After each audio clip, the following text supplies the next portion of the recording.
What's up everyone? John Rettinger from Techno Buffalo here. I know there are a lot of you that are considering upgrading your first generation iPad to the second generation model, and I also know there are a good chunk of you that are considering cashing in on the $100 cheaper price of the first generation model. So I want to help clarify whether or not it's going to be worth your hard-earned money to upgrade, or whether or not you're better sticking with or purchasing the first generation. So let's go ahead and put these two head to head.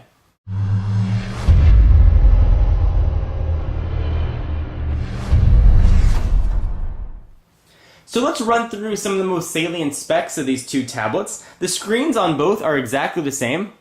Diagonal 9.7 inch with a resolution of 1024 by 768 and 132 ppi, which stands for pixels per inch. The first generation is running Apple's A4 system-on-a-chip processor. That's a single core clocked in at 1 gigahertz. The iPad2 is running the updated A5 chip. It's a dual-core processor, clocking in each core at 1 gigahertz. So you're potentially going to get double the processing speed. From a RAM standpoint, the first generation iPad, and we only know this because of iFixit's teardown, has 256 megabytes of RAM compared to the iPad 2's 512. Cameras, we don't have them on the first gen. We've got two on the iPad 2. We've got a VGA camera up top, and on the back we've got an unknown resolution that takes 720p video and takes still image. If you're curious what the video quality is, there'll be a link down below. I did a full video showing the quality of the video capture on the iPad 2. From a color standpoint, iPad 1 only comes in black. iPad 2 you can get in black or white. Of course, this is the white version. And you can get iPad 2 on the 3G models either on Verizon or AT&T. If you wanted to go 3G with the first generation, you are limited to just AT&T.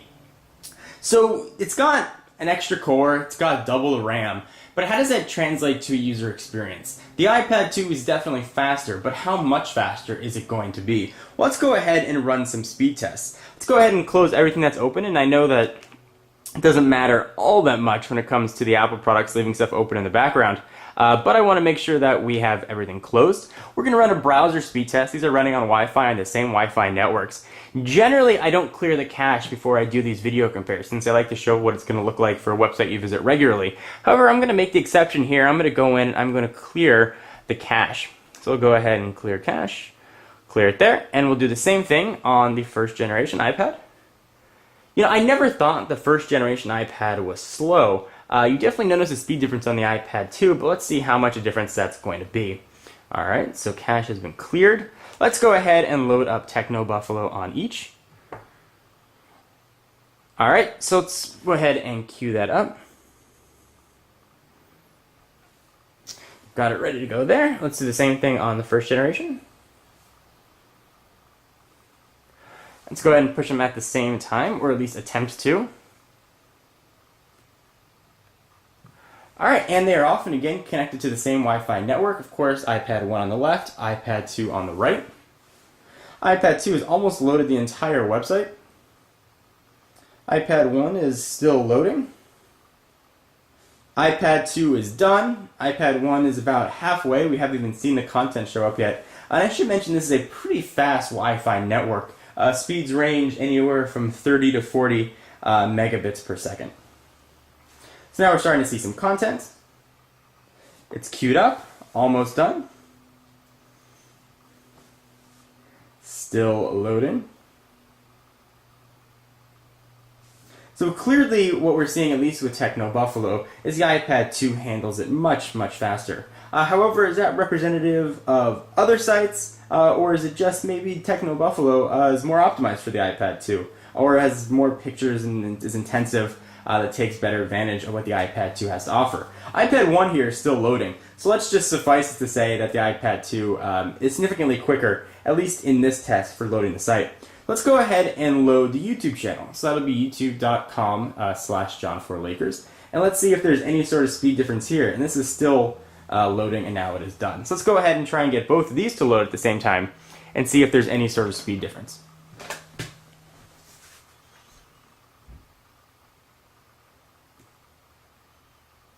Alright, so those are both set at the same time to load, and these are just representative tests. Certainly there are a ton of other websites we could run and try. This one looks a little bit quicker. iPad 2 finished just a hair before. Let's see how scrolling works. Both looks pretty smooth. Pinch to zoom, pretty smooth on each.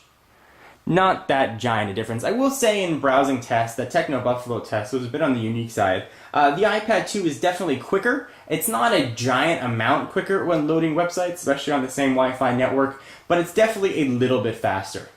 So let's go ahead and try a YouTube video. So I'll go ahead and close both of these, and we'll open the YouTube player. How quickly does it open, and how quickly does the video come up? So let's go ahead and open these, and we'll do some app tests too in just a minute as well. Alright, so let's go ahead and go to My Videos, and this is playing some here, playing some here. I was watching a car review. Let's go ahead and go to My Videos and My Videos, and we'll play the same one. So here is the photo booth video for the iPad 2 that I did. Actually, let's do the red, white, and blue iPhone unboxing. That was kind of fun. Let's go ahead and hit them both at the same time. iPad 2 again, just a little bit quicker. Starts playing the content. And I was hearing myself in stereo. But again, iPad 2 being just a little bit quicker, and that's going to be a theme that we're going to see as we continue to go through everything here. Alright, let's go ahead and close out of this. And again, since we sort of close everything, we should have exactly the same applications open in the background. Settings, browser, and YouTube. So let's try some of the same applications that are obviously meant for each. Let's start with Angry Birds, one of my favorite games. So we'll go ahead and move on over. Angry Birds here, Angry Birds there, Angry Birds everywhere. Let's go ahead and try and open these at the same time, which is really sometimes harder than you'd think it would be. And let's see if there's any sort of speed difference. So we definitely saw it load up there on the iPad 2 faster. Now we're seeing the screen. So again, a little bit faster, and now we're ready to play on the iPad 2, almost ready to play on the iPad 1. This was definitely a significant difference. That's probably a direct result of the faster processor and increased RAM. Alright, so let's go ahead and close this. And close this again. And to keep everything fair, I'm going to go ahead and close all the applications here that are running in the background as well, just to make sure that everything is optimized. I know it's sort of application switching, and this isn't necessary, but I do want to keep things as fair as possible. Alright, next let's open up a very intensive game. We'll open up Infinity Blade. Now, the iPad 2 has the potential to have 9 times the graphic prowess of the first generation. Infinity Blade is one of the more intensive games out there, so let's see if we notice any difference in speed and graphics quality. I will say that the screens here are exactly the same, so if one looks brighter or not brighter, we should have had the brightness set at exactly the same. So you shouldn't notice any screen difference. You can see the brightness there is almost identical. Alright, so let's go ahead and open up Infinity Blade, and this is a pretty intensive game again. I actually haven't played this one as much as I'd like. So Unreal Engine, you see it kicks up much faster, again on the iPad 2. Epic Games, it's like almost watching things in a slower mirror here on the iPad 1. Alright, let's go ahead and hit play. Looks like now we are just about ready to play. Content Pack 2 coming soon. That's great. Let's go ahead and skip out of this. Hit play here. We should have the same message pop up, and it did indeed. So you're looking at this a bit sideways, but hopefully you can still see the content. Let me go ahead and see if I can push them like this, and you can see the graphics performance of both. Let me move around. You can look at exactly the same thing there.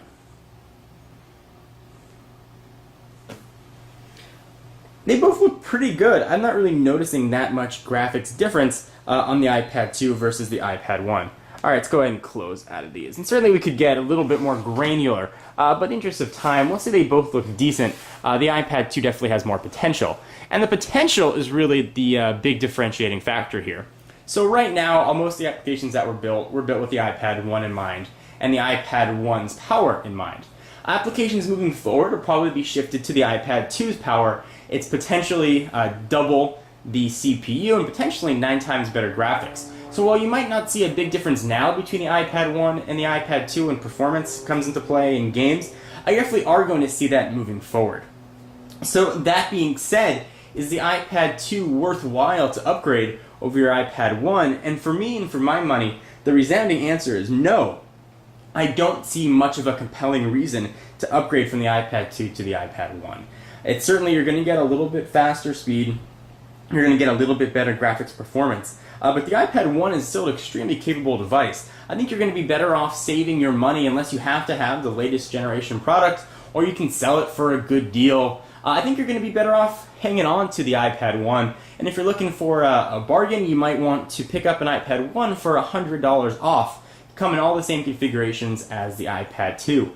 If you've been waiting to pick up an iPad and $100 doesn't matter that much to you, certainly go for the iPad 2. The increased speed and performance is going to be nice to have. It's 33% thinner, which is definitely a nice thing. It feels a little bit lighter in the hand. You're going to get the same sort of 10-hour battery life.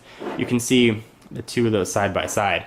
One last thing to mention when you compare these two, the iPad 2 doesn't have what I call the iPad wiggle. When you push it on a desk and you push on the corners, it stays flat. The iPad 1 has a little bit of that wiggle. The iPad 1 is still an extremely capable device and is, according to most people, head and shoulders above the closest competition, at least right now. So you're going to get a device that's going to be capable for the next year or so. Again, if you're looking to sort of dive into the tablet world, the iPad 2 might be your best bet, but it's not the most compelling of upgrades. Anyway, guys, I want to hear from you and what you have to say. Whether or not you think the iPad 2 is worth the upgrade, whether or not the color alone is worth it, getting it on Verizon or the thinness. Definitely want to hear what you guys have to say. Did you see any big difference in speed that would make a difference for you? Leave all your comments down below. Be sure to check out technobuffalo.com for all your tech news. I'm John Rettinger, and I'll see you in the next video. Bye-bye.